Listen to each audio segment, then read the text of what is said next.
पश्चिम बंगाल में आईपैक पर हुई रेड के मामले में ईडी की याचिका पर सुप्रीम कोर्ट में गुरुवार को जोरदार बहस हुई। ईडी का दावा है कि मुख्यमंत्री ममता बनर्जी और राज्य पुलिस ने आईपैक पर हुई रेड के दौरान जांच में बाधा डाली।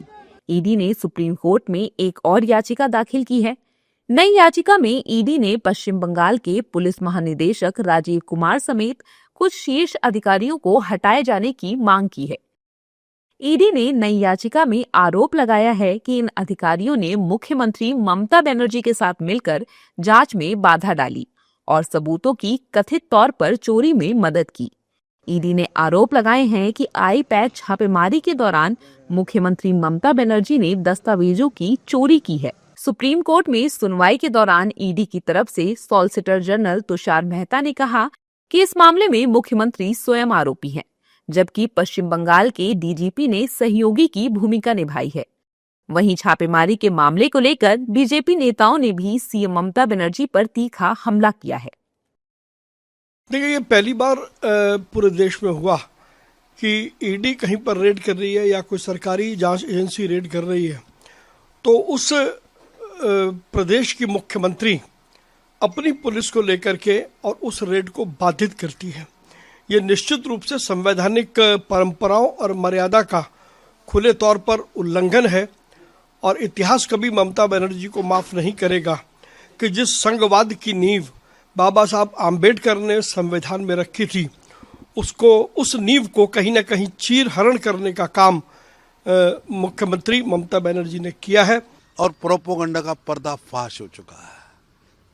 ये फैसला नैतिक और संवैधानिक दोनों दृष्टियों से टीएमसी के दावों को गलत साबित करता है। ऐसा क्या था जो छुपाने के लिए ममता ने जो पूरा सरकारी अमला जमला वहां पहुंच गया था?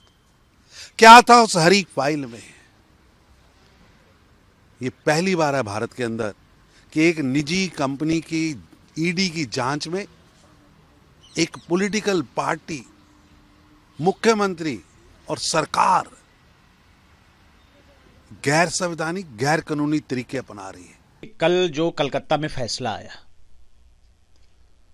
उसने बहुत कुछ इशारा कर दिया है और दिल्ली में भी जो फैसला आएगा आने वाले समय में लंबे समय तक हमारी व्यवस्थाओं पर असर डालने वाला ये फैसला होगा। इस तरह की हमारी एजेंसियों को अगर हतोत्साहित करने का प्रयास और एक जिम्मेदार संवैधानिक पद पर बैठा कोई व्यक्ति करे, मैं समझता हूं कि कहीं से भी ये माफी लायक नहीं है और कड़ा फैसला आना चाहिए। सुप्रीम कोर्ट में तृणमूल कांग्रेस की ओर से वकील कपिल सिब्बल ने पक्ष रखा। उन्होंने सवाल उठाए कि आईपैक के पास पार्टी का सारा चुनावी गोपनीय डाटा है और वह सब वहीं रखा हुआ है। वहीं बंगाल सरकार में मंत्री सुजीत बोस ने बताया कि कोर्ट अपना काम करेगी और बंगाल में फिर से ममता दीदी की सरकार बनेगी, क्योंकि ममता दीदी ने बंगाल में बहुत विकास किया है। देखिए, चुनाव तो चुनाव में होगा, अभी चुनाव देरी है, चुनाव में होगा और देखिए अगला बार दीदी आएगा, इससे छोड़ के कुछ नहीं होगा, क्योंकि दीदी इतना काम किया है, जो मनुष्य के लिए इतना काम किया है, कोई सरकार इतना काम नहीं करता है। बहरहाल आईपैक रेड का मामला ठंडा नहीं पड़ रहा है। ईडी ने सुप्रीम कोर्ट में साफ आरोप लगाया है कि सीएम ममता बनर्जी ने रेड के दौरान रुकावट पैदा की, सबूतों से छेड़छाड़ की, अहम डॉक्यूमेंट छीने और ईडी अधिकारियों को धमकाया।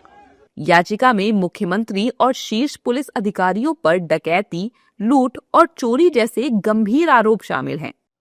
ईडी ने यह भी मांग की है कि अवैध और जबरन तरीके से ले जाए गए सभी इलेक्ट्रॉनिक रिकॉर्ड, स्टोरेज मीडिया और दस्तावेजों को जब्त कर सील किया जाए।